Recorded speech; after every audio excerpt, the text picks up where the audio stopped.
இந்த நாளிலே குளிர்காயும் நெருப்பில் பேதுருவும் பவுலும் ஒரு ஒப்பாய்வு என்கிற தலைப்பிலே தேவனுடைய வார்த்தையிலிருந்து சில காரியங்களை நாம் நமக்கு பிரயோஜனம் உண்டாக கற்றுக்கொள்ள போகிறோம். The campfires of Peter and Paul, a comparative study. பேதுருவும் பவுலும் கேம்ப் ஃபயர் என்று சொல்லுகிற அந்த குளிர்காய்வதற்காய் மூட்டப்பட்ட நெருப்பு சம்பந்தப்பட்டு அவருடைய 2 பேருடைய வாழ்க்கையிலும் சம்பவங்கள் நடைபெற்றிருக்கின்றன. பேதுரு வாழ்வில் நடந்ததை யோவான் 18ஆம் அதிகாரத்திலும் மற்ற சுவிசேஷங்களிலும் படிக்கிறோம். பவுல் வாழ்விலே நடந்ததை அப்போஸ்தலர் 28வது அதிகாரத்திலே நாம் படிக்கின்றோம். இந்த ரெண்டையும் வைத்து ஒப்பிட்டு ஒரு சில காரியங்களை நாம் தியானிக்க இருக்கிறோம். அது நம்முடைய வாழ்க்கைக்கு பிரயோஜனமாக இருக்கும். யோவான் 18:18 சொல்லுகிறது, குளிர்காலம் ஆனபடினாலே ஊழியக்காரரும் சேவகரும் கரி நெருப்புண்டாக்கி நின்று குளிர் காய்ந்து கொண்டிருந்தார்கள். அவர்களுடனே கூட பேதுருவும் நின்று குளிர் காய்ந்து கொண்டிருந்தார். அப்போஸ்தலர் 28:2 சொல்லுகிறது, அந்நியராகிய அந்த தீவார் எங்களுக்கு பாராட்டின அன்பு கொஞ்சமல்ல, அந்த வேளையிலே பிடித்திருந்த மழைக்காகவும் குளிருக்காகவும் அவர்கள் நெருப்பை மூட்டி எங்கள் அனைவரையும் சேர்த்து கொண்டார்கள். அல்லேலூயா. இதுதான் 2 சம்பவங்கள். கர்த்தருக்கு ஸ்தோத்திரம். பேதுரு எருசலேமிலே பிரதான ஆசாரியனுடைய அரண்மனை முற்றத்திலே இந்த அனுபவத்தை பெற்றார் வந்தாங்க. அப்படி பார்க்கும்போது முதலாவது பேதுரு விஷயத்திலே யோவான் 18வது அதிகாரம் 15-16 ஆகிய வசனங்கள், சீமோன் பேதுருவும் வேறொரு சீஷனும் இயேசுவுக்கு பின் சென்றார்கள். அந்த சீஷன் பிரதான ஆசாரியனுக்கு அறிமுகமானவனாய் இருந்ததினால் இயேசுவுடனே கூட பிரதான ஆசாரியனுடைய அரண்மனைக்குள் பிரவேசித்தான். பேதுரு வாசல் அருகே வெளியே நின்றான். அப்பொழுது பிரதான ஆசாரியனுக்கு அறிமுகமானவனாய் இருந்த அந்த மற்ற சீஷன் வெளியே வந்து வாசல் காக்கிறவர்களுடனே பேசி பேதுருவை உள்ளே அழைத்து கொண்டு போனான். இயேசுவை கைது செய்து பிரதான ஆசாரியனுடைய அரண்மனையில் கொண்டு சென்று முதல் கட்ட விசாரணைகள் நடக்கும் பொழுது பேதுருவும் இயேசுவை பின்பற்றி சென்றார். கூட மற்றொரு சீஷன் சொல்லியிருக்க, அவர் யாருன்னு தெரியல.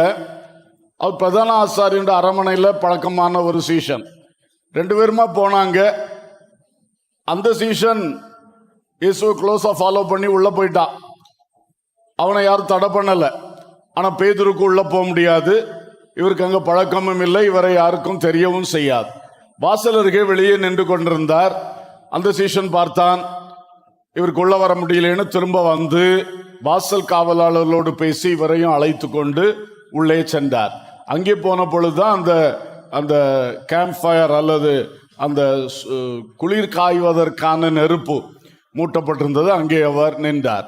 அப்ப இப்படிப்பட்ட ஒரு சூழலிலே பேதுரு அங்கே வழிநடத்தப்பட்டார், அங்கே போய் நின்றார் என்று பார்க்கிறோம். ஸ்தோத்திரம். நான் காரியங்களை சொல்லுவதற்கு முன்னா அடுத்த பாகத்தையும் வாசித்து விட்டு சொன்னால் நாம் ஒப்பிட்டு பார்ப்பதற்கு நன்றாக இருக்கும். அப்போஸ்தலர் 28:1 பார்க்கிறோம், நாங்கள் தப்பி கரை சேர்ந்த பின்பு அந்த தீவின் பெயர் மெலிதா என்று அறிந்தோம். இந்த பவுல் விஷயத்திலே இவரை கைது செய்து இவரை ரோமாபுரிக்கு கொண்டு சென்று கொண்டிருக்கிறார்கள். ராயனுக்கு சீசருக்கு முன்பாக இவரை ஆஜர்படுத்தும்படிக்கு கொண்டு சென்று கொண்டிருக்கிறார்கள். அந்த பயணத்திலே ஒரு 100க்கு அதிபதி பொறுப்பில் இவர் ஒப்பு கொடுக்கப்பட்டிருக்கிறார். அந்த மனுஷன் இவரை கொண்டு சென்று கொண்டிருக்கிறார். கப்பல்ல ஏற்றி கொண்டு சென்றார். அடுத்தது ஒரு துறைமுகத்தில் வந்து இன்னொரு கப்பல்ல ஏற்றி கொண்டு சென்றார். அந்த கப்பல் நல்ல துறைமுகம் என்று சொல்லுகிற ஒரு துறைமுகத்தில் வந்திருந்த பொழுது கால சூழ்நிலைகள் சற்று மாற்றலாக ஆரம்பித்தது. மழைக்காலம் தொடங்க ஆரம்பமாக இருந்தது. பவுல் தேவ ஆவியினால் ஏவப்பட்டு சொன்னார், ஐயா 100க்கு அதிபதியே, ஐயா மாலுமியே, இப்ப நீங்க கப்பலை இங்கிருந்து எடுக்காதீங்க, இங்கே நிக்கட்டும். இந்த மழை அகோர மழை தீர்ந்த பிறகு நமக்கு பயணம் தொடரலாம் என்று சொல்லி.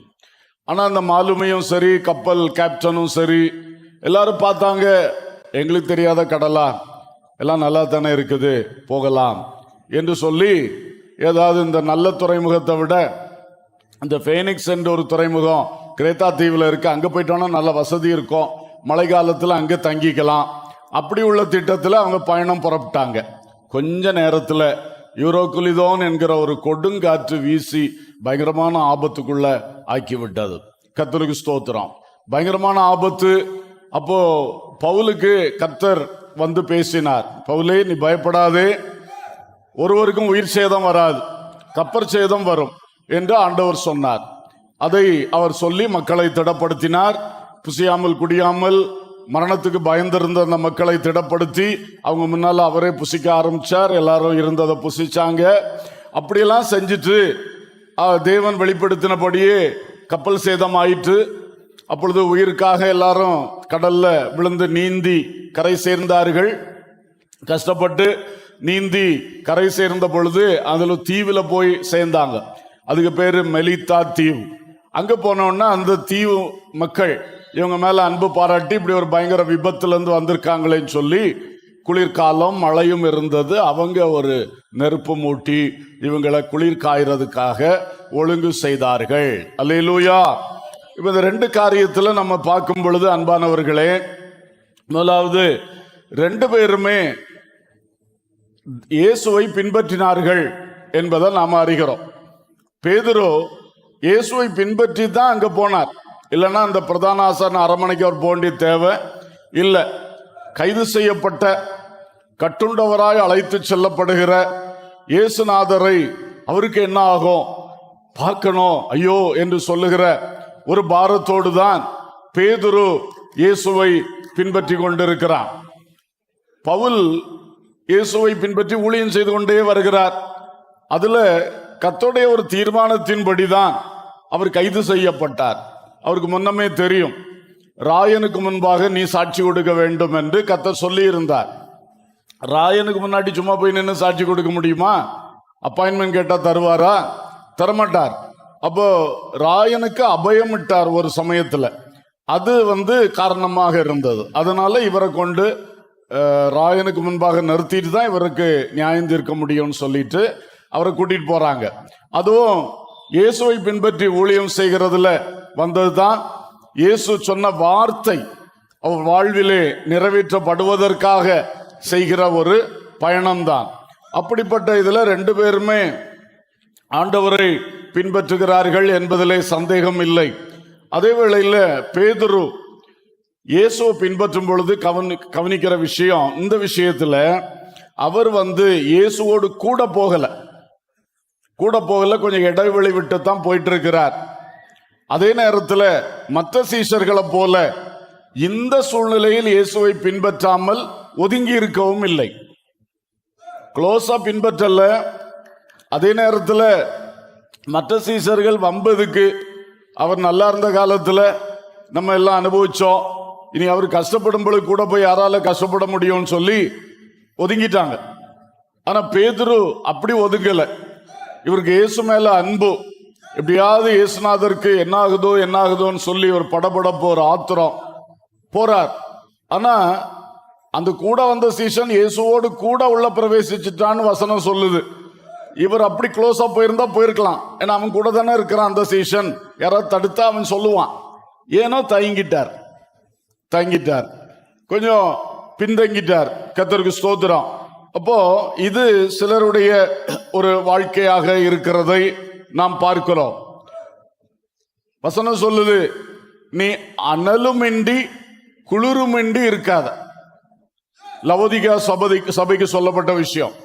நம்ம இன்னைக்கு இயேசுவை பின்பற்றுகிற விஷயத்துல ஆசை இருக்கு, நல்ல ஒரு வைராக்கியம் இருக்கு இயேசுவை பின்பற்றணும். ஆனா இயேசுவோடு கூட நடக்கிறோமா? இல்ல, அதுலதான் பிரச்சனை வருது. கூட நடக்கல, கொஞ்சம் இடைவெளி விட்டு வந்துகிட்டே இருக்கும். ஏன்னா சில காரியங்கள் நம்மளுக்கு தயக்கமா இருக்கு. நம்ம பழகாத வழியாக இயேசு போகிறார், நமக்கு பரிச்சயமே இல்லை. இதுதான் கிறிஸ்தவ ஜீவியத்திலும் பல நேரங்களில் நம்மையும் பின்தங்க செய்கிறது. அன்பானவர்களே, 3.5 வருஷமா பழகின வழியிலே போயிட்டு வந்துட்டு இருந்தாங்க. தெரியும், இயேசுவோட போனா அற்புதம் நடக்கும், பிரசங்கம் பண்ணுவார், சாப்பாடு தருவார், எல்லாம் தருவார், நல்ல டிராவல் எல்லாம் கூட்டிட்டு போவாரு, கப்பல்ல அதுல இதுல எல்லாம் கூட்டு போவாரு, எல்லாம் சந்தோஷமா இருந்தது. ஆனா இது வித்தியாசமான பயணமா இருக்குது. இந்த பயணத்திலே நிறைய பேர் பின்பற்றுகிறது இல்லை.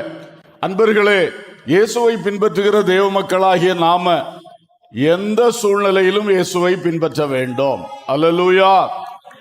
நல்ல தருணம் பார்த்து இயேசுவை பின்பற்றுகிறவர்கள் கிறிஸ்துவின் உண்மை சீடர்கள் கிடையாது. அல்லேலூயா. கிறிஸ்துவின் நிமித்தம் கிறிஸ்துவினாலே வரக்கூடிய ஆசீர்வாதங்களை, நன்மைகளை பெற்றுக்கொள்கிறோம் இல்லையா? அதே மாதிரி சில சமயம், எப்பொழுதும் அல்ல, சில சமயம் கிறிஸ்துவின் நிமித்தம் பாடுகள், துன்பங்கள், கஷ்டங்கள் வருகிறது. அதிலும் இயேசுவை உத்தமமாக பின்பற்ற வேண்டும். அல்லேலூயா. பின்பற்றுகிறதுல பேதுரு மாதிரி கொஞ்சம் இடைவெளி விட்டு பின்பற்றாம, இது வரைக்கும் க்ளோஸா நிப்பார், கூடவே இருப்பார். எதுனாலும் பேதுரு விட்டு அவர் பேசுவாரு, பேதுரு உடனே டப்பு டப்புன்னு பேசுவாரு. இப்போ பேதுரு கொஞ்சம் கேப் விட்டு போறார், அதுலதான் அது உள்ள போறதை மிஸ் பண்ணார். அப்ப நம்மளும் இயேசுவோடு கூட போறது அந்த வாழ்ந்திருக்கும் காலத்தில் ஒரு விதமாகவும் தாழ்ந்திருக்கும் காலத்தில் இன்னொரு விதமாகவும் போகக்கூடாது. இயேசுவை பற்றி கொண்டேன், எதுவானாலும் அவரோடு கூட நடப்பேன். ஆமென். நம்ம வாழ்க்கையில எத்தனை பிரச்சனைகள் வருது. பிரச்சனைகள் வரும் பொழுது இயேசுவை பின்பற்றுகிற விதம் எப்படி இருக்கு, ஜெபம் எப்படி இருக்கு, பைபிள் தியானம் எப்படி இருக்கு, ஆண்டவருக்கா சாட்சியா நிக்கிறது எப்படி இருக்கு, கர்த்தரை பற்றின மகிழ்ச்சி எந்த அளவுக்கு இருக்கு. ஆனா வாழ்ந்திருக்கும் போது நல்லா இருந்துச்சு, இயேசுவே இயேசுவேன்னு சொல்லி வாய் திறந்தாலே பாட்டு தானே வரும், வாய் திறந்தாலே சோத்திரம் வரும், பயங்கர விசுவாச அறிக்கை எல்லாம் வந்துடும், நல்லா தான் இருந்துச்சு. ஆனா இப்போ கஷ்டகாலத்துல இயேசுவை பின்பற்றுகிறோம், இல்லைன்னு சொல்ல முடியாது. மற்ற குரூப்பா மாதிரி இருக்கல, அப்படியாவது பின்பற்றணுங்கிற துடிதுடிப்பு இருக்கு. ஆனா க்ளோஸா பின்பற்றும் பொழுது நிறைய பிரச்சனை இல்லாம ஈஸியா போயிட்டு இருந்திருக்கலாம். இங்க போய் தேவையில்லாம ஒரு இதுல மாட்டி நிக்கிறது மாதிரி ஒரு சூழ்நிலை ஆகி போச்சு. காரணம், பின்பற்றினார், ஆனால் வாழ்ந்திருந்த காலத்தில் பின்பற்றது போல இயேசுவோடு கூட நடக்கல. அல்லேலூயா. யாருக்கு இந்த பாடம், யாருக்கு இது தேவை, தயவாக உள்ளத்தில் எடுத்துக்கொள்ளுங்கள். இயேசு பின்பற்றீங்க. முதல் 2 கூட்டம் பின்பற்றாம ஓடி போன கூட்டம், ஆபத்தை கண்டு விலகி ஓடின கூட்டம்.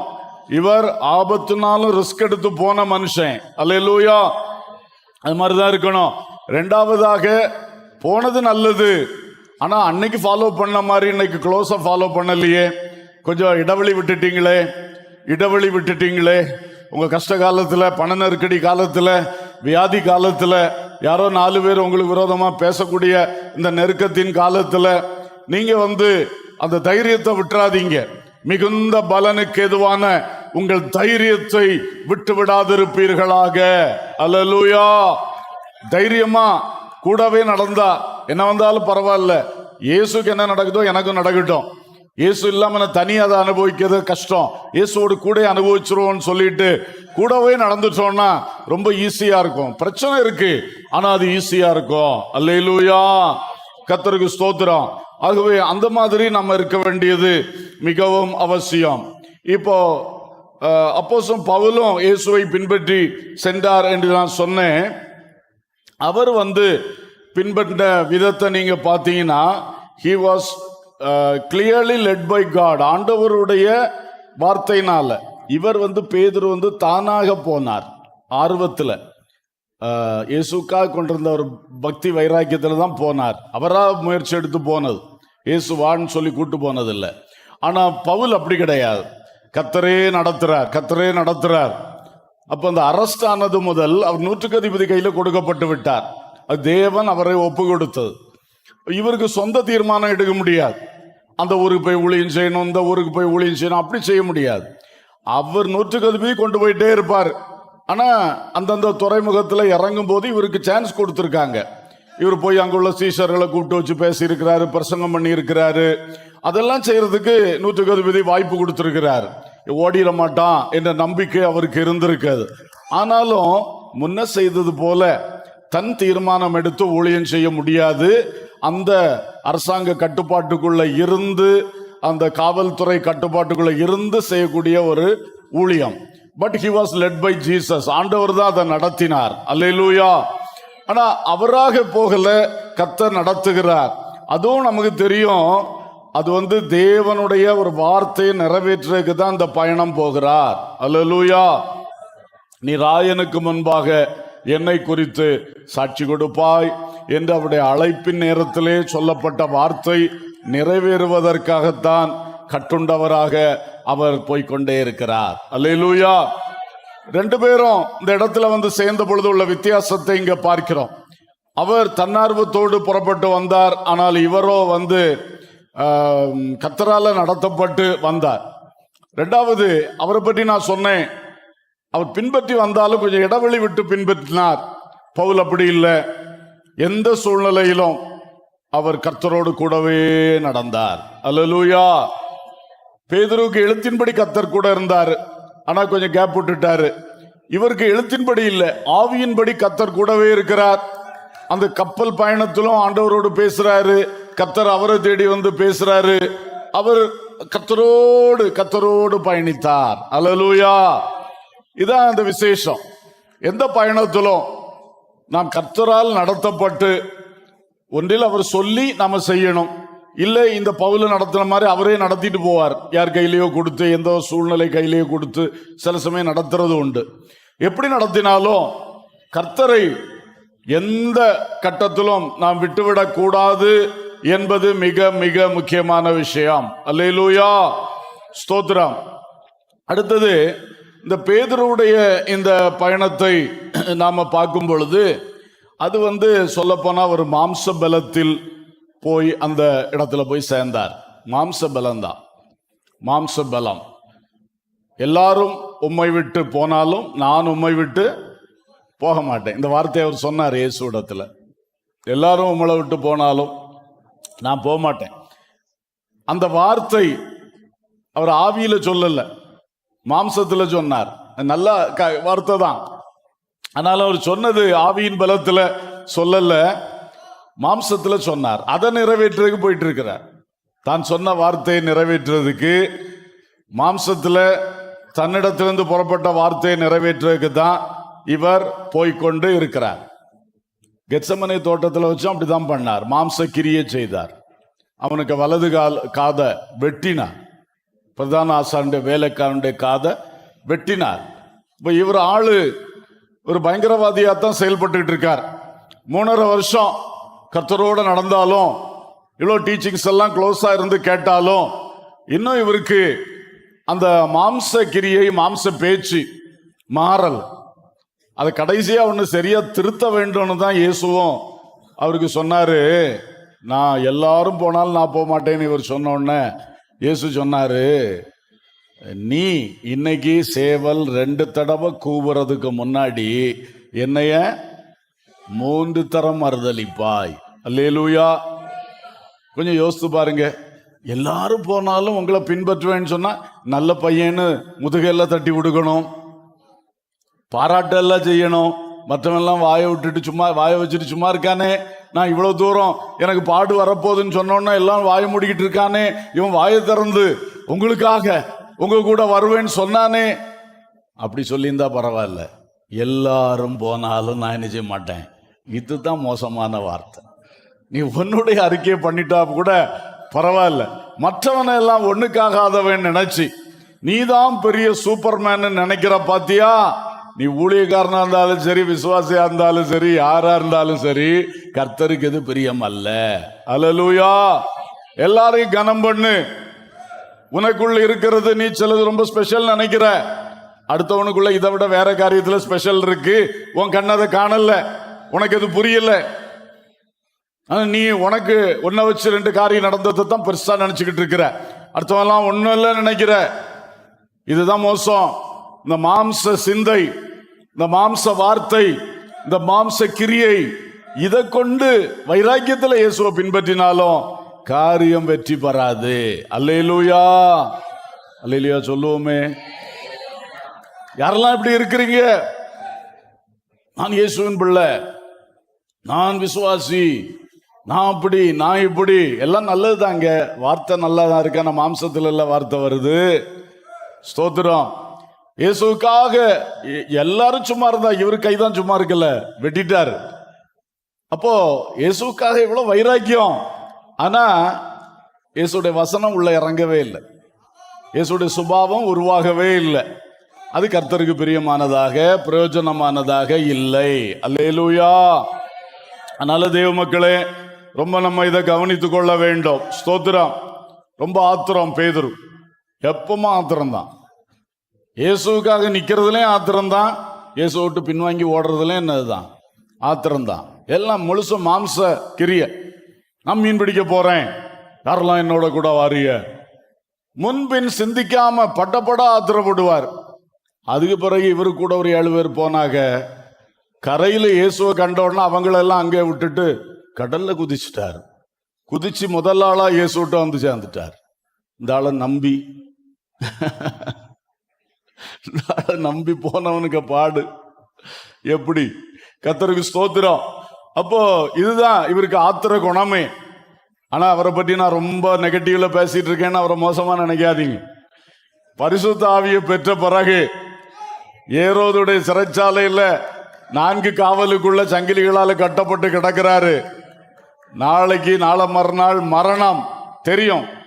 நல்லா தூங்குறார். ஒரு ஆத்திரம் இல்ல, ஒரு பதட்டம் இல்ல. அல்லேலூயா. என்ன அழகான மாற்றம் வந்துருச்சு அவருக்குள்ள. ஒரு ஆத்திரம் இல்ல. சங்கிலியை உடைக்க ட்ரை பண்ணாரா? வேற எதுவும் செய்யறதுக்கு பேசினாரா?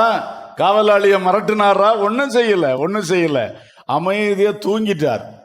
பவுலும் சீலாவும் கூட துதிச்சு பாடிக்கிட்டு இருந்தாங்க. இந்த ஆள் என்ன பண்ணிட்டு இருந்தாரு? தூங்கினாரு. அவருக்கு தூக்கம் வந்ததே ஒரு பெரிய அற்புதம் தான். அல்லேலூயா. ஏன்னா சூழ்நிலை அப்படி. அதனால அவரை மோசமா நீங்க நினைக்க கூடாது. பெரிய ஆண்டவருக்காக ஒரு பெரிய அன்பு, பெரிய வைராக்கியம். ஆனா அது கர்த்தருடைய அந்த ஆவிக்குள்ள நிறைந்ததா இல்லை, ஆவிக்குள்ளானதா இல்லை, மாம்சத்துக்குள்ளானதா இருந்தது. இதை நம்ம யாருடைய வாழ்க்கையில இருக்கு யோசிச்சு பாருங்க. சிலருக்கு பாதி ஆவி பாதி மாம்சமா இருக்கும். பாதி பேசுறது மாம்சத்திலிருந்து வரும், பாதி பேசுறது ஆவியில். அப்படியெல்லாம் மாத்தி பேசுவாங்க. நம்ம வாழ்க்கைகளை கவனிங்க. நீங்க மற்றவங்களை எடை போட்டுட்டு இருக்காதீங்க. இந்த வார்த்தையை வச்சு உங்களை எடை போடுங்க. அல்லேலூயா. உங்ககிட்ட இருக்கக்கூடிய குறைவை நீங்கள் யோசித்து தேவ மக்கள் இந்த விஷயங்களிலே கவனித்தீர்கள் என்றால் உங்கள் வாழ்க்கையிலே நல்ல மாற்றங்கள் கண்டிப்பாக வரும். அல்லேலூயா. ஸ்தோத்திரம். அப்ப இவர் மாம்சக்கிரியை செஞ்சுட்டே இருந்தார். ஆனா இந்த பவுல் அந்த பயணம் முழுவதிலுமே கர்த்தரை சேவித்துக் கொண்டே இருந்தார், மக்களுக்கு சேவை செய்து கொண்டே இருந்தார். அல்லேலூயா. கர்த்தரோடு உள்ள உறவை எப்பவும் வச்சு உபவாசம் பண்ணினார், ஜெபித்தார். எல்லாமே கர்த்தருக்கு செய்ய வேண்டிய சேவை செஞ்சுட்டே இருந்தார், மக்களுக்கு செய்ய வேண்டிய சேவையும் செஞ்சார். அந்த கப்பல்ல வச்சு மக்களை திடப்படுத்துறது, மக்களுக்கு கைடன்ஸ் கொடுக்கிறது. அந்த பெரிய மாலுமிக்கு கேப்டனு கூட இவர் கைடன்ஸ் கொடுக்கிறார். கர்த்தருடைய ஊழியத்தை கட்டப்பட்ட நிலையிலும் கைது செய்யப்படுகிற பயணத்திலும் கூட அந்த மனுஷன் ரொம்ப அழகா செஞ்சுட்டே வந்தார். ஒரு நிமிஷம் கூட கர்த்தருக்கு சேவை பண்றதையும் கர்த்தர் நாமத்துல மக்களுக்கு சேவை பண்றதையும் அவர் விடவே இல்லை. அல்லேலூயா. நமக்கும் கூட சில கட்டப்பட்ட நிலைமைகள் உண்டு. ஆனா கர்த்தருக்கு செய்யற சேவை நம்ம குறைக்க வேண்டியதில்லை. அதை கர்த்தருக்கு செய்கிற ஊழியம் எது? கர்த்தரை ஆராதிக்கிறது, அவரை நோக்கி தனிமையில் இருந்து அவரை புகழுகிறது, இதெல்லாம் அவர் செய்யக்கூடிய பாத சேவை. அது நம்ம எப்பவும் செய்யணும். நல்லா இருக்கிற காலத்திலையும் செய்யணும், கஷ்ட காலத்திலையும் அது குறைக்க கூடாது, செய்யணும். அதே மாதிரி மக்களுக்கு செய்கிற ஊழியம் இருக்கிறது. திடன் சொல்லும் ஊழியம், சுவிசேஷம் அறிவிக்கும் ஊழியம், ஜப ஊழியம், எத்தனையோ ஊழியங்கள் இருக்கிறது. உதவி செய்கிற ஊழியம், இதை குறைக்க கூடாது. நம்ம அநேகருக்கு வர்ற பிரச்சனை இதுதான். கட்டுண்டவர்களான உடனே எல்லாத்தையுமே விட்டாச்சு. உங்க கைகளை தானே கட்டுனா, வாய் திறந்தானே இருக்கு, ஏன் ஊழியம் செய்யக்கூடாது? சரீரத்தில் சில பலவீனம் வந்தது உண்மைதான். அதனால அன்னைக்கு செஞ்சதெல்லாம் இன்னைக்கு செய்ய முடியல. பட் ஒண்ணுமே செய்யக்கூடாதுன்னு முடிவு பண்ணது ஏன்? கர்த்தருக்காக எந்த வாய்ப்பு இருக்கோ அது செய்யலாம் இல்லையா? நான் கைதி, என் இஷ்டத்துக்கு தீர்மானம் எடுக்க முடியாது. அவன் சொல்ற கப்பல்ல தான் நான் ஏறணும், அவன் சொல்ற இடத்துல தான் நான் தங்கணும், எல்லாம் சரி. ஆனா அந்த மனுஷன் ஒரு வாய்ப்பை கூட மிஸ் பண்ணவே இல்லை. அல்லேலூயா. இத கவனிங்க. நம்ம ஒரு சின்ன சரீர கஷ்டம், ஒரு சின்ன நினைச்சது நடக்காத ஒரு கஷ்டம், விரும்பினது கிடைக்காத ஒரு கஷ்டம், இப்படிப்பட்ட சின்ன சின்ன விஷயங்களுக்கு கர்த்தர் நமக்கு தந்த தேவ சேவையை, மக்களுக்கு செய்கின்ற தேவ ஊழியத்தை குறைத்து கொண்டோம்னா நம்ம எங்க இருக்கிறோம், எந்த நிலைமையில இருக்கிறோம்? யோசித்து பாருங்க. மற்ற நாட்கள்ல செய்யறத இந்த நாட்களையும் விட மாட்டேங்கிற வைராக்கியம் இருக்கணும். அல்லேலூயா. அது ஆவியின் வைராக்கியமா இருக்கட்டும். அல்லேலூயா. மாம்சத்துல எந்த வைராக்கியத்தையும் எடுக்கக்கூடாது. பேதுருவுக்கு வந்த தோல்வி வரும், அது கர்த்தர் இடம் கொடுக்கவே மாட்டார். ஆவிக்குள்ள நிக்கணும், இயேசுவின் பலத்துல நிக்கணும். அவர் சார்ந்துதான் வார்த்தைகளை பேசணும், கிரியைகளை செய்யணும் எப்பவுமே. ஆனா எந்த பாடுகள் வந்தாலும், எந்த நெருக்கங்கள் வந்தாலும் தயவு செய்து கர்த்தருடைய காரியத்துல குறை வச்சிடாதீங்க. அல்லேலூயா. ஸ்தோத்திரம். அடுத்தது பேதுரு அங்க அந்த சூளையிலே அது என்னது, குளிர்காயும் நெருப்பண்டை வரும் பொழுது பயத்தோடு தான் வந்தார். அவருக்கு இது ஃபுல்லா பயம்தான். ஒரு பக்கம் மாம்சத்துல ஆசை இருந்தாலும் பயம், ஒரு ஃபியர்ஃபில்டு ஜேர்னி தான் அவருக்கு. பயந்து தான் வந்தார். பவுலுக்கு அப்படி இல்லை. ஃபுல்லா அவ்வளவு நெருக்கத்துல பயங்கரமான சேதங்களுக்குள்ள வந்தாலும் ஃபெய்த் ஃபில்டு ஜேர்னி, விசுவாசம் நிறைந்த ஒரு பயணம். ஒரு அல்லேலூயா சொல்லுவோம். அல்லேலூயா. இதையும் நம்ம கவனிக்கணும். பயத்தோடு போனோம்னா தோல்வி தான் வரும். விசுவாசத்தோடு போனா தோல்வி வர வேண்டிய இடத்துலையும் ஜெயமாய் அது மாறும். அல்லேலூயா. பேதுரு ரொம்ப பயம், அதனால தானே பின்னால் ஆயிட்டாரு. பிரதான ஆசாரியனுடைய அரமனை வாசல்ல போனோன்னா கால் வரமாட்டேங்குது. கூடவே நடந்து போயிருக்கலாம், வரமாட்டேங்குது. பயம். அப்புறம் பயத்தினாலதான் வாய் விட்டார். எனக்கு தெரியாது அப்படி இப்படின்னு எல்லாம் சொன்னது எதனால? கடைசியில பயந்துட்டார். என்ன பயந்தார்? இவன்ட்ட இப்போ ஒரு வேலைக்காரம்மா கேக்குது, இன்னொருத்தன் கேட்கிறான், கொஞ்சம் மக்கள் கேட்கறாங்க. கேட்கிறவங்கள்ட்ட நான் இயேசுவின் சீஷன்னு சொன்னா என்னையும் இப்ப பிடிச்சு கொண்டாங்க நிறுத்திடுவான். அதுதானே, அதுக்கு தான் பயம். எல்லாரும் உம்மை விட்டு போனாலும் நான் உம்மோடு கூட வருவேன். வாசல் வரைக்கும் தான் ஐயா வர முடிஞ்சது. அதுக்கு மேல போனா மரணம் வரும். அவரோடைய மரிக்கிறதுக்கு ஒரு ஆயத்தம் இல்லை. அந்த ஆயத்தம் இருந்ததுன்னா இதுக்கெல்லாம் பயப்பட வேண்டிய அவசியமே இல்லை. அப்படி ஸ்ட்ராங்கா நடந்து போயிருப்பார். அப்படிதானே? அப்போ நமக்கும் இது மாதிரி தான். இது பெரிய விஷயம். நம்ம ஈஸியா பேசுறோம், இது பெரிய விஷயம். ஆனா நமக்கு வரக்கூடிய எல்லாம் சின்ன சின்ன விஷயங்கள் ஐயா, சின்ன சின்ன காரியம். இப்படிப்பட்ட சூழ்நிலையில ஒப்பிடும் பொழுது நமக்கு வரக்கூடிய நெருக்கங்கள், பாடுகள் பெருசே கிடையாது. ஆனா பயத்துக்கு இடம் கொடுத்துறோம். பயத்துக்கு இடம் கொடுத்தா தோல்விதான் வரும். அதான் ஆண்டவர் சொன்னார், பயப்படாதே விசுவாசம் உள்ளவனாயிரு. முதல்ல சொல்லி பார்ப்போமா? பயப்படாதே விசுவாசம் உள்ளவனாயிரு. எல்லா விஷயத்திலும் நம்ம ஆத்மாவுக்கு நம்மளே சொல்ல வேண்டிய வார்த்தை. ஆத்மாவே, நீ ஏன் கலங்குகிறாய், பயப்படுகிறாய்? நீ விசுவாசத்தோட இரு, இயேசு உன்னோடு இருக்கிறார் இல்லையா? ஹல்லேலூயா. பயத்துக்கு இடம் கொடுத்தா கர்த்தர் கிரியை செய்ய முடியாது. பயம் வரும். பயத்தை உடனே ஆண்டவர்ட்ட அறிக்கை செய்திடணும். ஹல்லேலூயா. எது நமக்குள்ள இருக்கக்கூடாதோ அதை என்ன செய்திடணும்? உடனே ஆண்டவர்ட்ட வாய் திறந்து அறிக்கை பண்ணிடணும். அது வெளியே போயிடும். ஒரு தடவை அறிக்கை பண்ணி போகலன்னா 10 தடவையாவது பண்ணுவோம், வெளியே தள்ளிடுவோம். அதை உள்ள வச்சுட்டு இருக்கிற வரைக்கும் நமக்கு அடுத்தடுத்த ஸ்டெப் ரொம்ப தோல்வியாக போய்விடும். எந்த விஷயத்துல இன்னைக்கு நீங்க கஷ்டம் அனுபவிக்கிறீங்க? நீங்களா தீர்மானிச்சு தான் புறப்பட்டீங்க. ஆனா இப்போ பிரச்சனை வந்தோன்னா ரொம்ப பயந்துட்டீங்க. உங்களுக்கு இருந்த தைரியம் போயிடுச்சு, மாம்ச தைரியம், அதனாலதான் அது போயிருச்சு. பவுலுக்குள்ள இருந்தது ஆவியின் பலன், அதனால அது எந்த சூழ்நிலையிலும் அவருக்கு போகவே இல்லை. ஹல்லேலூயா. கப்பலே அடிபட போகுது. முதல்ல அவங்க நினைச்சது உயிர் பிழைக்க முடியாதுன்னு தான் நினைச்சாங்க. ஆனாலும் அவர் பயப்படலை. கர்த்தரதும் நோக்கி பார்த்து கொண்டே இருந்தார். ஏன்னா அவருக்கு தெரியும், நானா புறப்பட்டு வரல, கர்த்தர் என்ன இப்படி நடத்திட்டு இருக்கிறார், என்னோட இப்பொழுதும் கர்த்தர் இருக்கிறார், நான் கர்த்தரோட இருக்கிறேன். நல்ல ஆவிக்குரிய சிந்தையோடு அந்த மனுஷன் நிரம்பி இருந்ததுனால விசுவாசத்திலே இருந்தார். அவருக்கு வழியில வந்த அத்தனை பிரச்சனையும் ஜெயமாய் மாறினது. அல்லேலூயா. வாழ்க்கை பயணத்துல இப்படிப்பட்ட விபத்துகள் நேரிடலாம், வேறு பல பயங்கரங்கள் எல்லாம் உண்டு. எது வந்தாலும் அதுல பயத்தை நீக்கிட்டு விசுவாசத்துக்கு இடம் கொடுத்தோம்னா கர்த்தர் அந்த விசுவாசத்தை கனம் பண்ணுவார், கிரியை செய்வார். அல்லேலூயா. ஆபிரகாமுடைய விசுவாசத்தை பற்றி ரோமர் 4ஆம் அதிகாரம் நினைக்க கடைசி பகுதியில் எழுதியிருக்கு. அவன் கர்த்தர் சொன்ன வார்த்தையை பற்றி அவிசுவாசமாயிராமல் அவன் விசுவாசித்தான், சந்தேகமாய் நினைக்காமல் விசுவாசித்தான். பல வார்த்தைகள் அதுல இருக்கு, ரொம்ப ஆச்சரியம். அப்போ அவருக்கு கூட இது நடக்குமா நடக்காதான்னு சிந்திக்கிறதெல்லாம் வந்திருக்கும்.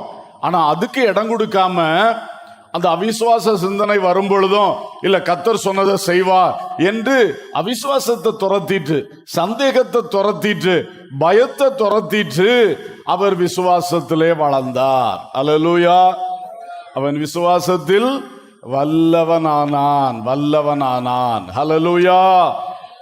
இன்னைக்கு சும்மா ஏதோ கேட்டுக்கிட்டே இருக்காதீங்க, உங்க வாழ்க்கையோட ஒப்பிட்டு பாருங்க. உங்க பயணத்துல இன்னைக்கு எந்த விபத்து வந்திருக்கு, எந்த நெருக்கம் வந்திருக்கு, எந்த பிரச்சனை முன்னால நிக்கிறது, எந்த மாதிரி நெருக்கம்? மனுஷன் மூலமா, சரீரத்திலையா, வியாதி மூலமா, பிசாசின் மூலமா, மந்திரவாதத்தின் மூலமா, போட்டியாளர்கள் மூலமா, இல்ல வேலையில உள்ள இதா, எந்த பிரச்சனை? அதை எடுத்து இந்த வசனங்களை கேட்க கேட்க அதோடு நீங்க ஒப்பிட்டு பார்த்தா தான் உங்களுக்கு பலன் வரும். அல்லேலூயா. ஆகையினாலே இதுல நாம கவனமா இருப்போம். கர்த்தர் கிரியை செய்வாராக. அல்லேலூயா. இரண்டாவதாக குளிர்காய நெருப்பு. முதல்ல வாசித்த எல்லா வசனம் பேதுருவுக்கு அந்த பிரதான ஆசாரிய அரண்மனையில் ஒரு குளிர்காயும் நெருப்பு, பவுலுக்கு மெலித்தா தீவிலே ஒரு குளிர்காயும் நெருப்பு. இதை பற்றி பார்க்கும் பொழுது ரெண்டு பேருக்குமே பிரச்சனை நடுவிலே ஒரு ஆறுதல், கம்ஃபர்ட் அவங்களுக்கு கிடைச்சது. ஏன்னா குளிர் தாங்காது. அந்த குளிருக்கு எதமாக இருக்கக்கூடிய ரெண்டு பேருக்குமே கிளைமேட் குளிர், இயற்கை நிலவரம் மோசமா இருக்கு, குளிர், விசுவாசம் உள்ள இருக்கு, சரீரத்தில் குளிர் இருக்கு. அப்போ இவர் பயந்து பயந்து தான் போனார். இருந்தாலும் குளிர்காயணுமே, இல்லைன்னா எங்கேயா ஒதுங்கி போய் நின்று இருந்திருப்பார். குளிர்காய்க்கு தான் அவங்களுக்கு கூட்டத்துக்குள்ள போனார். அப்போ இப்படி அவங்களுக்கு அது நடுவில் ஒரு கம்ஃபர்ட் இருந்தது, அந்த குளிருக்கு ஒரு இதமாக அது இருந்தது. ஆனா பேதுருவுக்கு இந்த நெருக்கத்தின் நடுவில் கிடைத்த அந்த இதம், அந்த குளிர்காயும் அக்கினி எதிராளிகள் மூட்டின அக்கினி. ஆமென். சீசர்கள் மூட்டி கொடுத்ததில்லை. யார் செய்தது? எதிராளிகள்.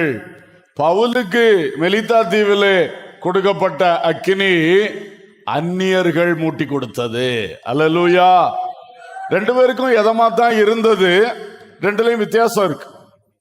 இவருக்கு எதிராளிகள், அவனு குளிர் காஞ்சிட்டு இருக்கிற இடத்துல போயிட்டு இவர் என்ன பண்றார்? இவர் அங்க போய் நிற்கிறார்.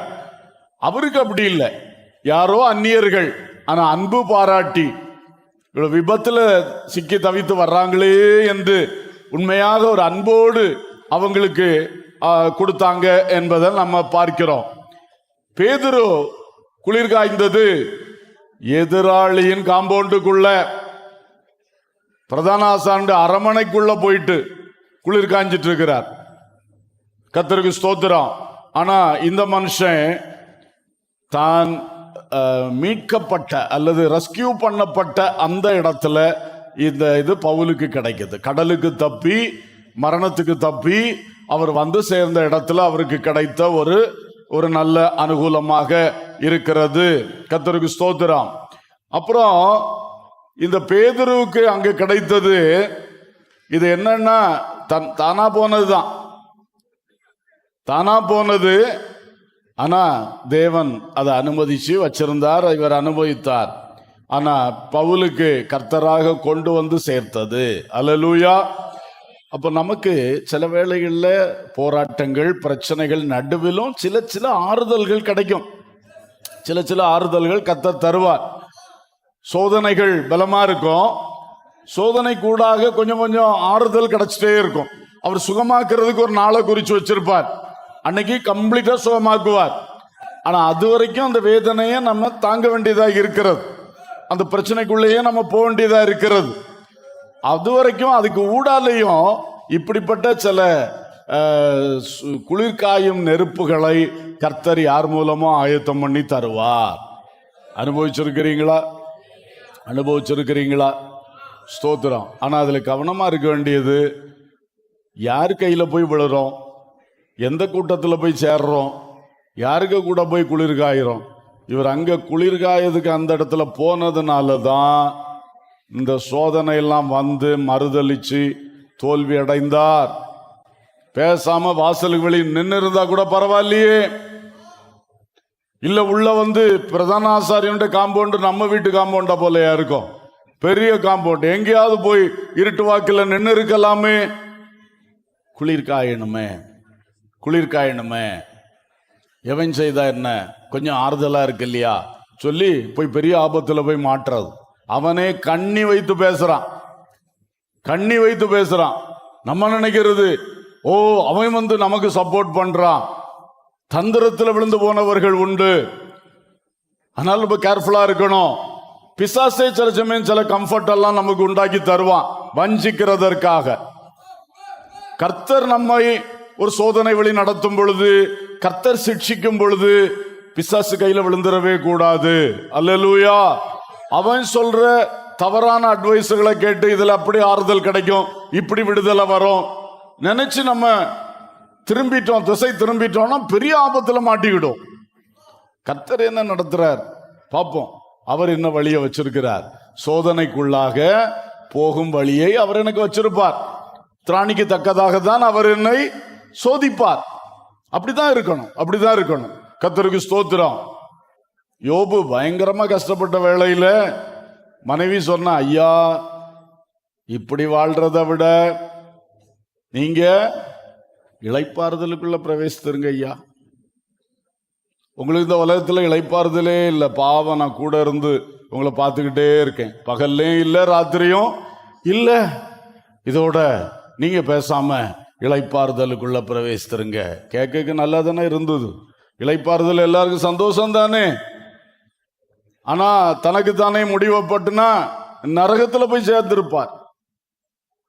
தப்பிக்கிட்டார். இப்படித்தான் வரும் சிலது. கர்த்தருக்கு ஸ்தோத்திரம். ரொம்ப கேர்ஃபுல்லாக நம்ம இருக்க வேண்டும். தவறான வழிகாட்டுதல்கள், தவறான ஆறுதல்கள், தவறான வார்த்தைகள் பிசாசு தருவான். ரொம்ப கேர்ஃபுல்லா இருக்கணும், ரொம்ப கேர்ஃபுல்லா இருக்கணும். அல்லேலூயா. கர்த்தர் அடிக்கிற அடி பிற்காலத்துல நன்மையை கொடுக்கும். சத்துரு தருகிற அரவணைப்பு வாழ்க்கையை அழிச்சு போடும். ஆமென். மந்திரவாதிட்ட போய் விடுதலை தேடுவது வெக்கமில்லையா? கர்த்தர் உங்களை தண்டிக்கிறார்னு வச்சுக்கிடுங்க, சிச்சிக்கிறார்னு வச்சுக்கிடுங்களேன், இல்லைன்னா அதுக்கு அனுமதிச்சார்னு வச்சுக்கிடுங்களேன். பிசாஸ் கையிலே கொடுத்துட்டார், கொஞ்ச நாள் மந்திரவாதி கையிலே கொடுத்துட்டாருன்னு வைங்களேன். அப்போ அவன்கிட்ட போய் நின்று இதை எடுத்து விட்டுறையா, எடுத்து விட்டுரு, பைசா தாரேன், அதை தாரேன், இதை தாரேன். அவன் எடுத்து விட முடியுமா?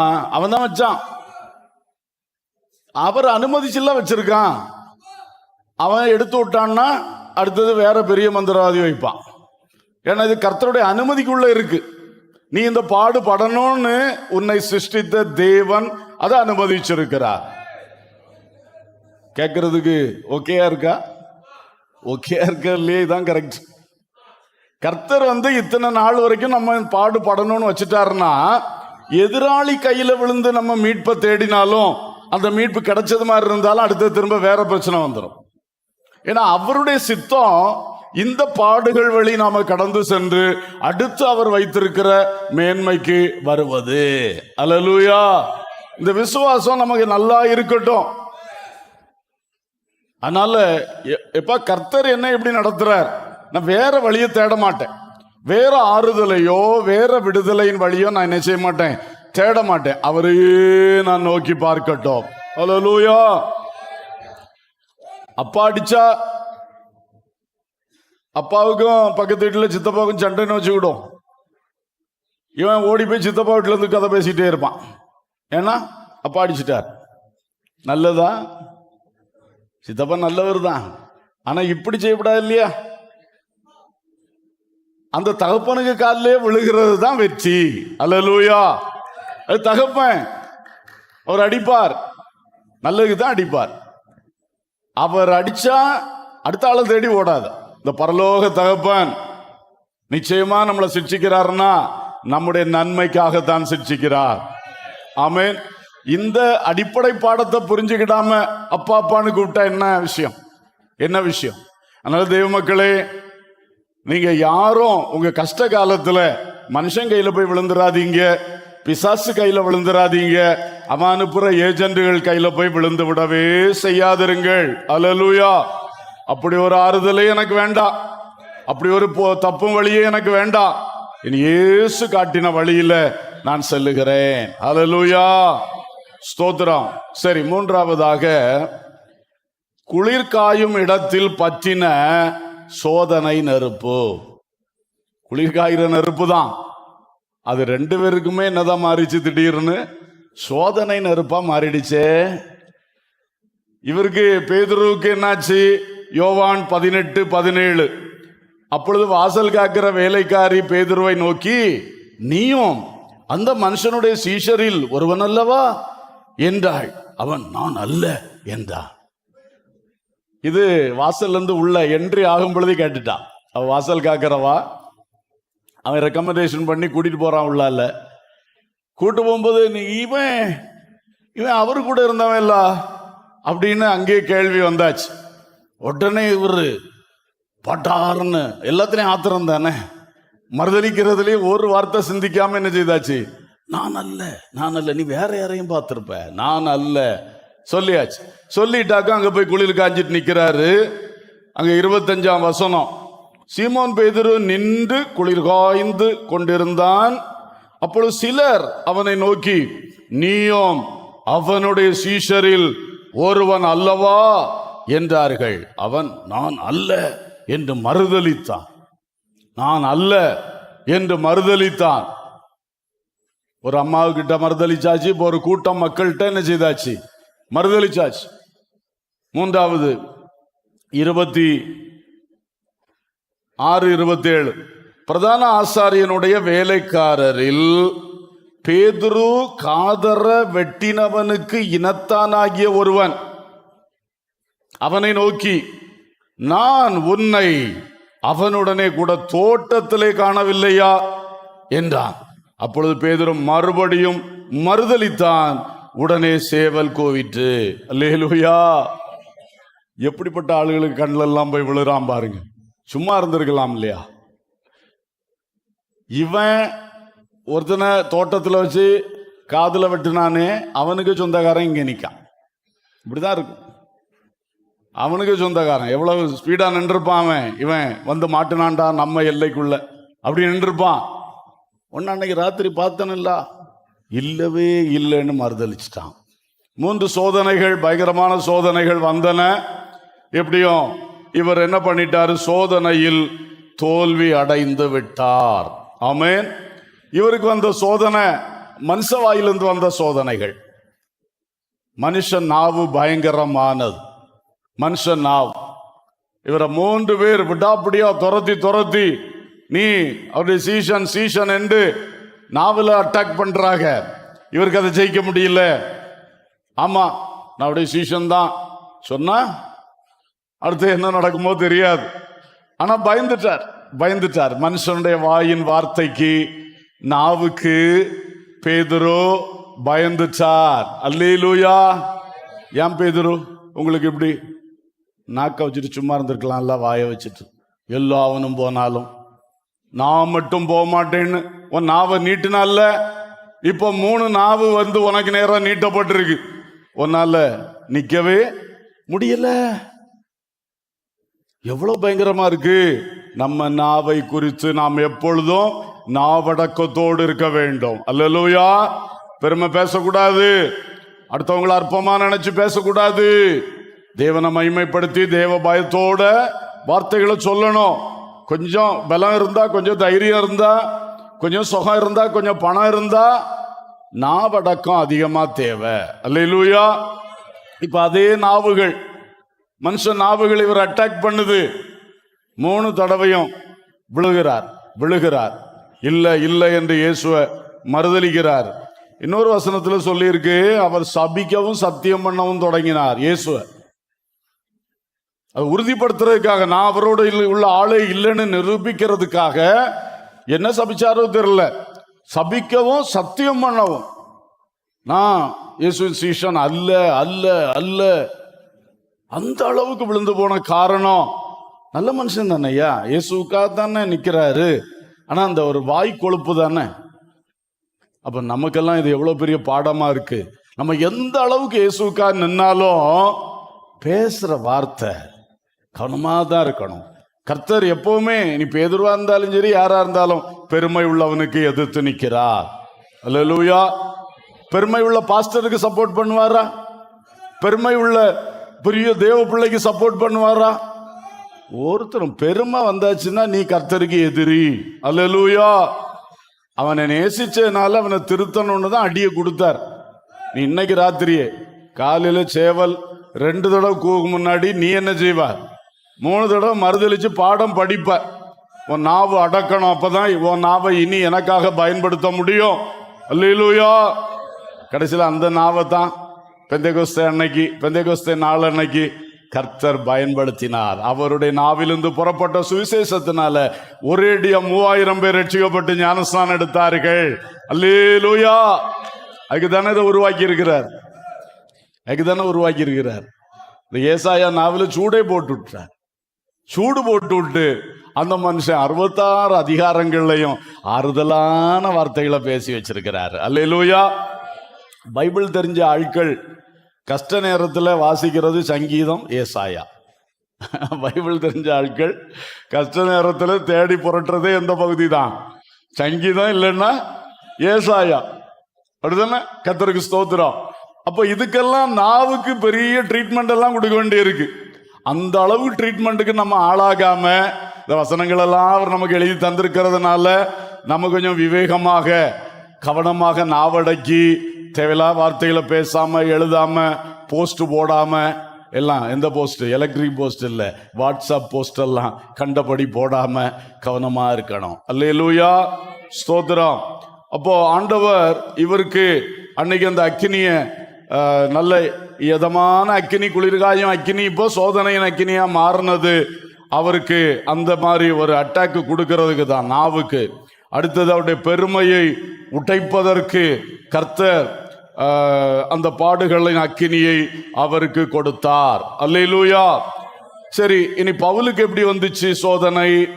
அந்த அப்போஸ்தலர் 28 3-6 வரைக்கும் வாசிங்க. 3-6 வரைக்கும்.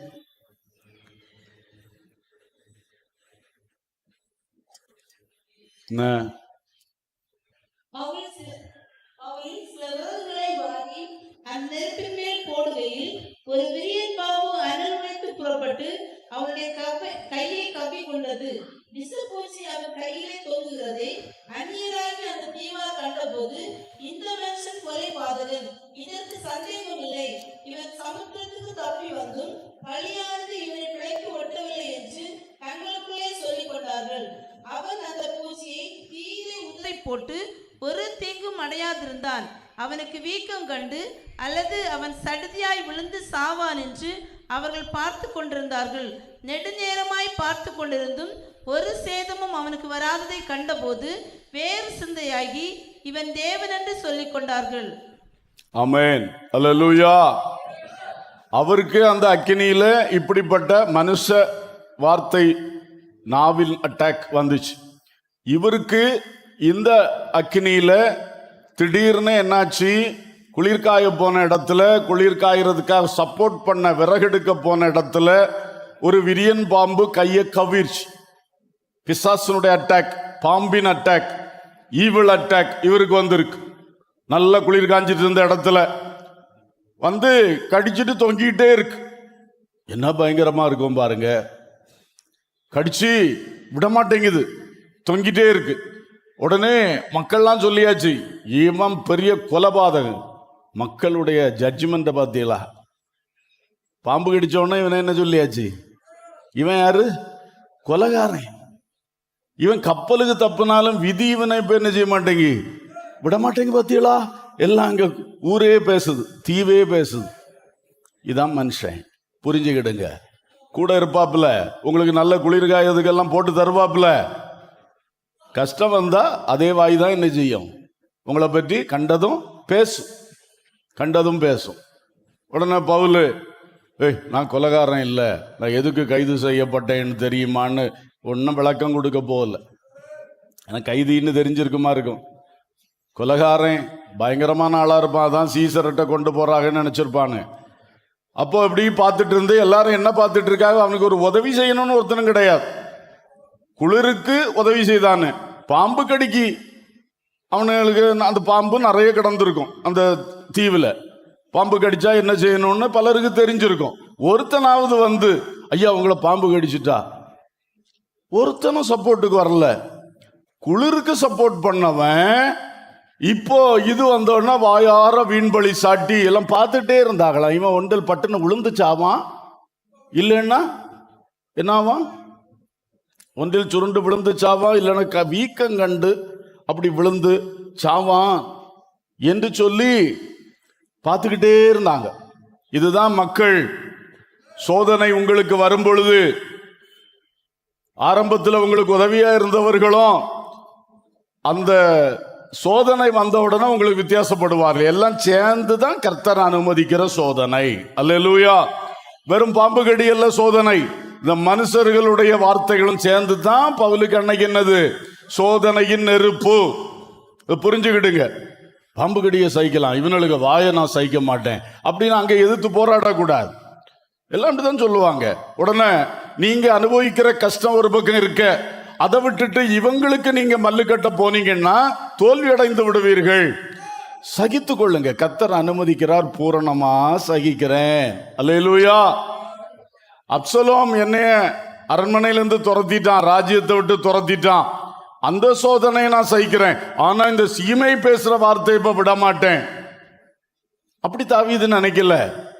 அவன் சோதனையே நான் சகிக்கிறேன், இவன் என்னையா பேசிட்டு போறான், விடு. இதுதான் தேவ பிள்ளைக்கு அழகு. அல்லேலூயா, அல்லேலூயா. யாராவது கஷ்டப்படுறீங்க, பணம் இல்லை, அது இல்லை, இது இல்லை, வியாதி வந்தோடனே என்ன பேச்சு, இவன் அப்படி செய்திருப்பான், இப்படி செய்திருப்பான். பணம் போனா என்ன பேச்சு, ஐயோ மனுஷ வாய்கள் பாம்பின் விஷத்தை விட பயங்கரமான வாய்கள். ஆனா தேவ பிள்ளைகள், சோதனை வந்தால், வேதனை வந்தால் அதை கான்சென்ட்ரேட் பண்ணுங்க. கர்த்தர் வச்சிருக்கிற வழியை கண்டுபிடிச்சு முன்ன போங்க. இந்த மாதிரிப்பட்ட இதுகளை காது கொடுக்கவே செய்யாதீங்க. அல்லேலூயா. பேசப்பா பேச, இன்னும் கூடுதலா பேச. நீ நிறைய பேசினா எனக்கு சீக்கிரம் விடுதலை இயேசு தருவார். இதுதான் நம்முடைய அறிவா இருக்கணும். தாவீது அப்படிதான் சொன்னார். கர்த்தர் அவன்கிட்ட சொல்லி இருப்பார், அவன் பேசுறான், பேசிட்டு போறான். கர்த்தர் அதை நன்மையாக எனக்கு முடிய பண்ணுவார்.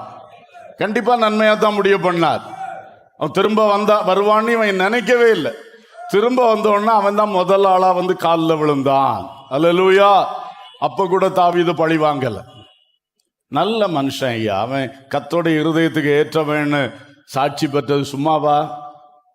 நம்ம இருதயம் இன்னைக்கு எப்படி இருக்கு, தயவு செய்து அதெல்லாம் கவனிக்கணும். அப்போ இவனுக்கு ஈவில் அட்டாக், பாம்பினுடைய பிரச்சனை வந்துச்சு. அடுத்தது இவனுக்கு இந்த இதமான அக்கினி சோதனை அக்கினியா மாற காரணம், நன்மை செய்ய போய் பாட அனுபவிச்சார். சும்மா இருந்து குளிர் காஞ்சிட்டு இருந்திருக்கலாம்ல, விரவு பொறுக்கி போட போனார். அது அவன் போட்டுட்டு இருக்கான்ல. தீவுகாரனுக்கு தெரியுது எங்க விறகு இருக்கு, இந்த மழை காலத்திலையும் குளிராத நனையாத விறகு எங்க இருக்குன்னு அவனுக்கு தெரியும். உமக்கு என்ன தெரியும்? நீர் கடல்ல போய் அடிபட்டு வந்து சேர்ந்துருக்கு, கொஞ்சம் சும்மா உட்காரும். அது உட்கார முடியாது. அவருக்கு நன்மை செஞ்சுட்டே இருக்கணும். இதுக்கு ஒரு அல்லேலூயா கிடையாதா?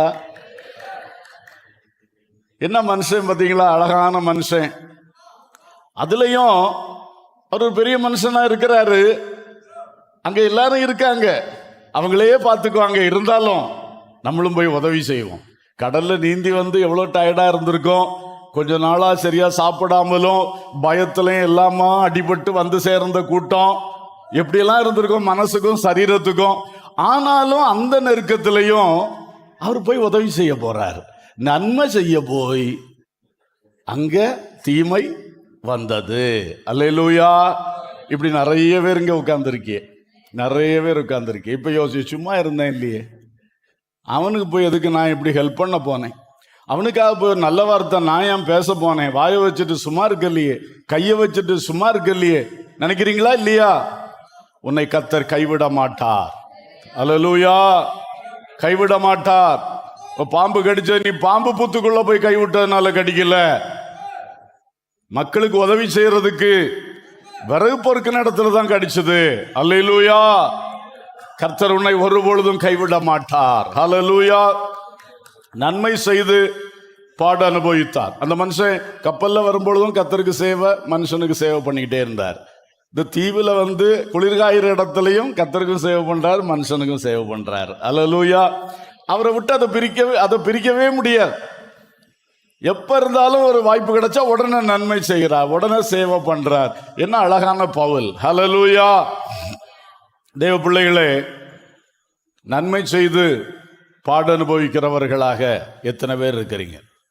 சில நினைக்கிறீங்க நான் ஊழியத்துக்கு போய் இந்த ஆஸ்பத்திரியில எல்லாம் வியாதியஸ்தர்கள் ஜெபம் பண்ண போய் இப்ப எனக்கு வியாதி வந்துட்டு நினைக்கிறீங்களா இல்லையா? வியாதி எல்லாருக்கும் வரும். ஆஸ்பத்திரியில் போய் ஜெபம் பண்ண போகாதவனுக்கும் வரும், போனவனுக்கும் சில சமயம் வரும். அதெல்லாம் கர்த்தருடைய திட்டங்கள். இப்ப நீங்க என்ன பண்றீங்க? பேசாம இருந்திருக்கலாம்ல, எதுக்கு விறகுல போய் கைய விட்டேன்? இந்த மாதிரி நீங்க நினைக்கிறீங்க. இது பிசாசின் தந்திரம். இனி உன் ஊழியத்தை தடுப்பதற்காக சின்ன கஷ்டம் வந்தாலும் உடனே அங்க போறது, சிந்தனை அங்க கொண்டு கொக்கி போடுறது. செய்யாதீங்க. ஊழியம் வேற, பாடுகள் வேற. அல்லேலூயா. நம்ம ஜீவியத்தை மேன்மைப்படுத்துறதுக்கு தான் நமக்கு பாடுகளை தவிர ஒரு பிசாசும் ஒன்னே மேற்கொள்ள முடியாது. அல்லேலூயா. கர்த்தருடைய அபிஷேகத்தோடு நீ போயிருக்கிறாய். சில எதிர்ப்புகள் வரதான் செய்யும். பாம்பு கடிக்கத்தான் செஞ்சு தவிர கடிக்காம காப்பாற்ற கர்த்தருக்கு முடியுமா? முடியாதா? கண்டிப்பா முடியும். ஆனா அதை அனுமதிச்சார். அது கடிச்சதுனால தான் கர்த்தருடைய நாமம் அங்க மகிமைப்பட்டது. அல்லேலூயா. ஸ்தோத்திரம். ஆகவே உங்களுக்கும் சில பிரச்சனை இப்படிதான் வருது. அவனுக்கிட்ட போய் அவன் வீட்டுல சண்டை மாறணும்னு ஜெபம் பண்ணி, எங்க வீட்டுல இதுவரை இல்லாத சண்டை ஆரம்பிச்சுட்டு ஐயோ இனி ஒருத்தருக்கும் ஜெபிக்க விடாது. இப்படி எல்லாம் யாரு என்ன நினைக்கிறீங்களோ எனக்கு தெரியல. தயவு செய்து இதையும் அதையும் கொக்கி போடாதீங்க. அது பிசாசின் தந்திரம். அல்லேலூயா. அந்த பிள்ளைக்கு நான் ஆலோசனை சொல்ல போனேன், என் பிள்ளை இப்ப கீழ்ப்படியாம இருக்கு. இதுவரைக்கும் நல்லா கீழ்ப்படிஞ்சிட்டு இருந்து. போராட்டங்கள் இருக்கலாம், ஆனா பயப்படக்கூடாது. இதை அதையும் கனெக்ட் பண்ணா பயம்தான் வரும், அப்புறம் சந்தேகங்கள் வரும், அப்புறம் உங்களுடைய ஓட்டம் தடைபடும், பயன்படுதல் தடைபடும். அல்லேலூயா. நன்மை செய்ய போய் பாடு அனுபவிக்கிறது கர்த்தருக்கு பிரியமானதுதான். அல்லேலூயா. கர்த்தர் ஒரு நாள் நம்மளை கைவிடவே மாட்டார். பாம்பு கடிச்சாலும் கொஞ்ச நாளுங்க அது எப்பவும் அவனை கொல்லல. எல்லாரும் எதிர்பார்த்தது இப்ப செத்து விடுவான், அப்படி விடல. ஹல்லேலூயா. ஸ்தோத்திரம். அதனால இப்படி நீங்க ஏதாவது ராங்கா திங்க் பண்ணிக்கிட்டே இருக்காதீங்க.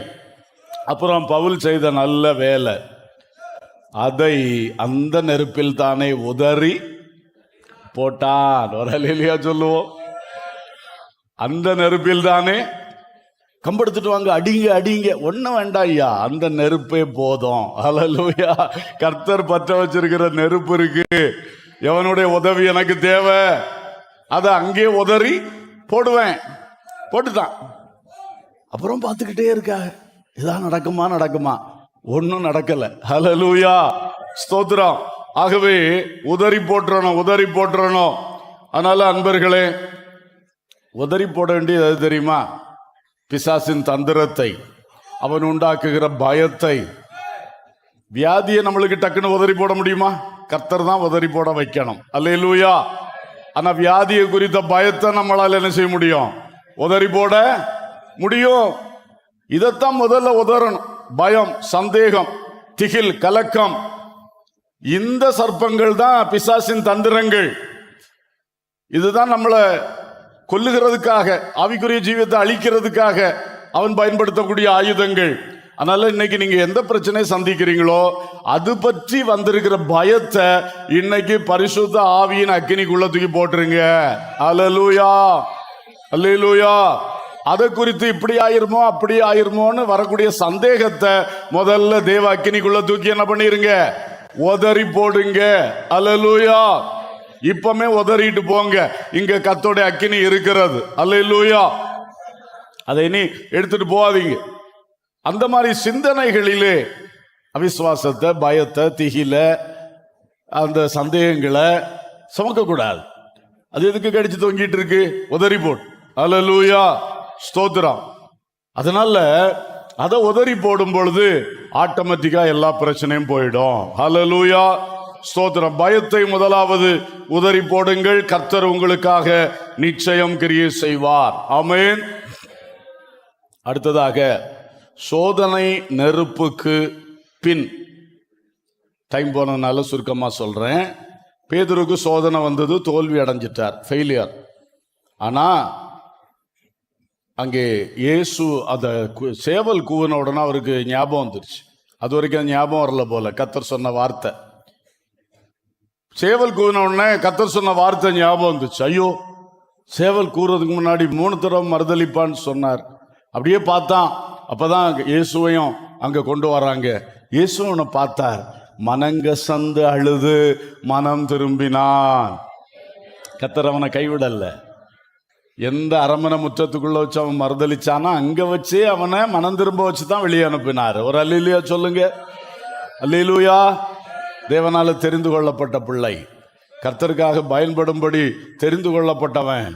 அவன் செய்த தப்பு, அந்த தப்பும் கர்த்தர் அனுமதிச்சு தான் செய்தான். ஏன்னா அவனு பாடம் படிச்சு கொடுக்கணும். அது முடிஞ்ச உடனே கர்த்தர் அவனை தூக்கி எடுத்துட்டார். அல்லேலூயா. ஒரு பார்வையிலே அவனை தூக்கி எடுத்த கர்த்தர் நம்முடைய கர்த்தர். அல்லேலூயா. உன்னை கைவிடுவாரோ? உன்னை கைவிடுவாரோ? ஒரு பொழுதும் அவர் கைவிட மாட்டார். 3 தடவை நீ திரும்ப திரும்ப விழுந்தாலும் உன்னை 4வது முறை தூக்கி எடுக்கிற தேவன் தான் இந்த தேவன். ஹல்லேலூயா. உன்னை அடிச்சு தள்ளுகிறவர் அல்ல, அடித்து அணைத்து மறுபடியும் உயர்த்துகிற தேவன். ஹல்லேலூயா.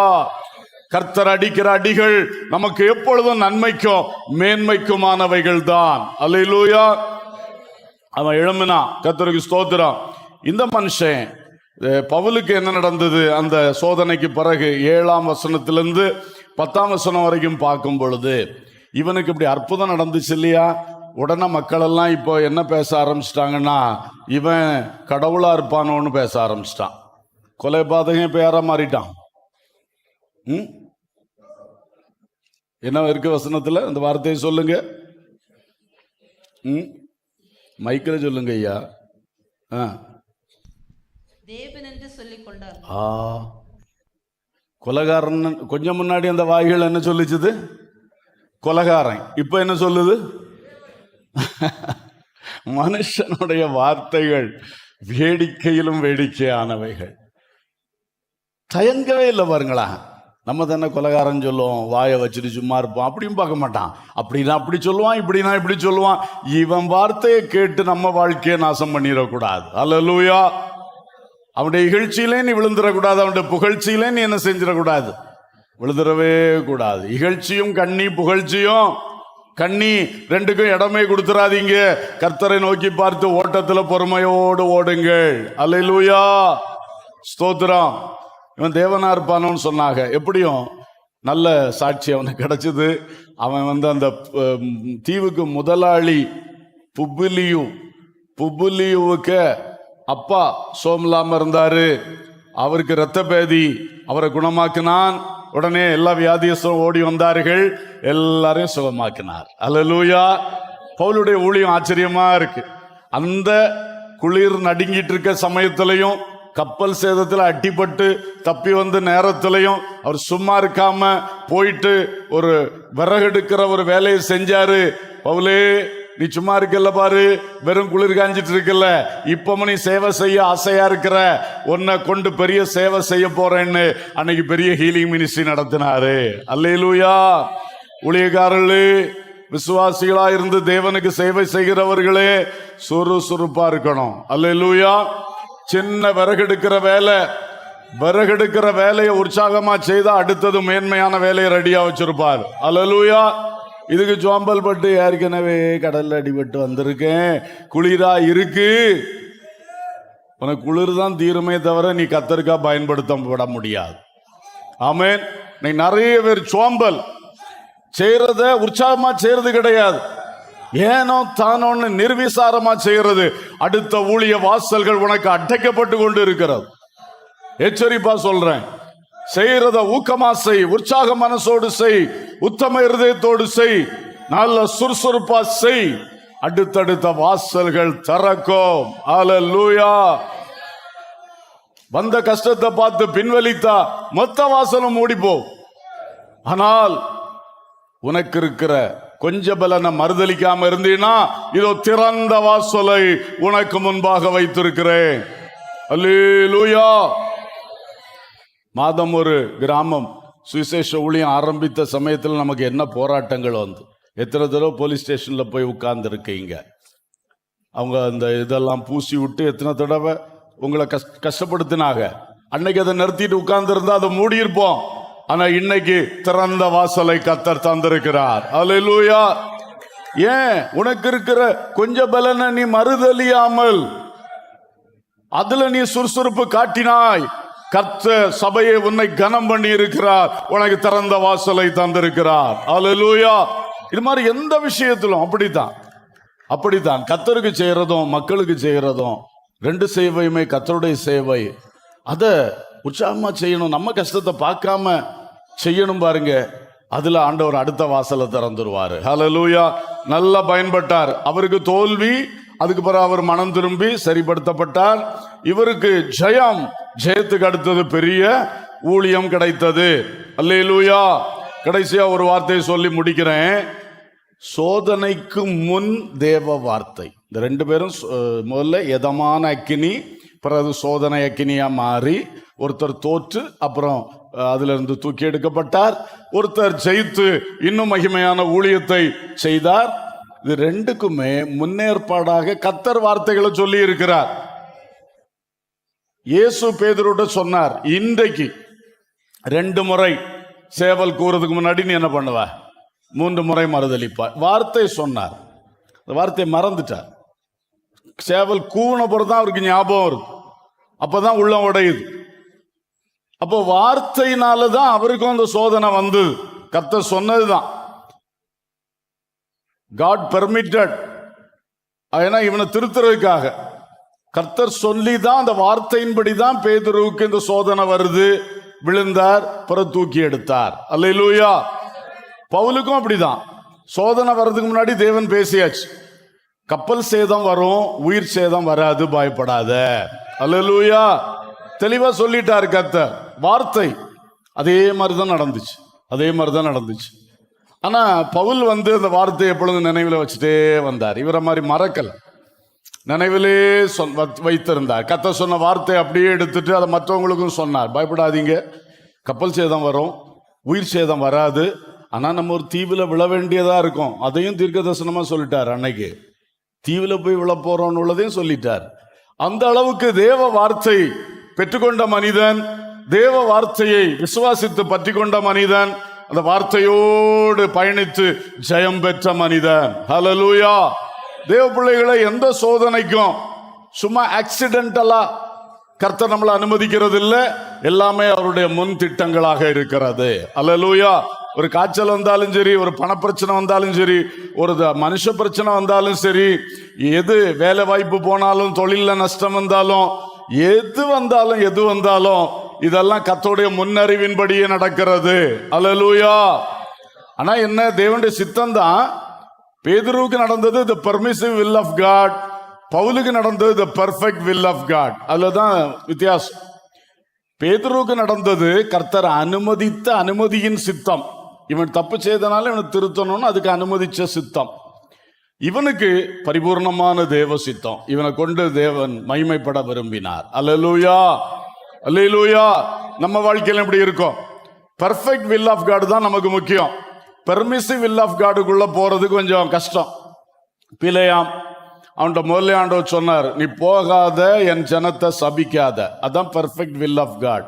தேவனுடைய பரிபூர்ணமான சித்தத்தை அவனுக்கு சொல்லியாச்சு. திரும்ப போய் கேட்கிறான், இப்ப என்ன சொல்றீர், இப்ப என்ன சொல்றீர், போ. இது பெர்மிசிவ் வில் ஆஃப் காட். நீ போகணும்னு ஆசைப்படுற இருக்கிறாள்ல, நம்ம முதல்ல போகக்கூடாதுன்னு சொல்லியாச்சு.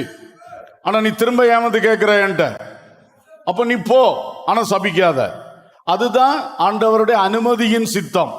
அவன் ஒழுங்கா அந்த பெர்ஃபெக்ட் வில், அந்த பரிபூர்ண சித்தத்துக்குள்ள நின்று இருந்தா நல்ல ஜெயம் வந்திருக்கும். ஆனா அவன் திரும்ப போய் ஆண்டவர்கிட்ட ரெண்டாவது ஜெபிக்க போனது தான் தப்பு. தேவன் தன்னுடைய சித்தத்தை வெளிப்படுத்தின பிறகு அங்க போய் திரும்ப உன் ஆசையை காட்டிச்சு. அவருக்கு தெரியும், உன் உள்ளம் தெரியும். உன் வார்த்தை பயங்கரமா இருக்கு, ஆனா உன் உள்ளத்துல பொருளாசை கிடக்கு. அது தெரிஞ்சுதான் போன்னு சொன்னார். இது ஆபத்து. அதனால தேவ மக்களே, பல பாடங்கள் இதுல இருக்கிறது. சிலதை நாம் கற்றுக்கொண்டோம். நம்ம வாழ்க்கைக்கு இது பிரயோஜனப்படட்டும். எல்லாரும் கண்களை மூடி கர்த்தரை நோக்கி பாருங்கள், கர்த்தரை நோக்கி பாருங்கள். குளிர்காயும் அக்கினி யாருக்கு சோதனை அக்கினியாய் மாறி இருக்கிறது. அந்த சோதனை நீ ஜெயிக்கும்படிக்கு கர்த்தர் உன்னோடு கூட இருக்கிறார். பாம்பு கடிச்சாலும் பயப்படாத, யார் என்ன சொன்னாலும் அதை சட்டை செய்யாதே, கர்த்தரை மாத்திரம் நோக்கி பார்ப்பாயாக. எல்லாரும் கண்களை மூடுங்க. இப்பவும் அந்த பேகு மடிக்கிற பழக்கம் இருக்கா?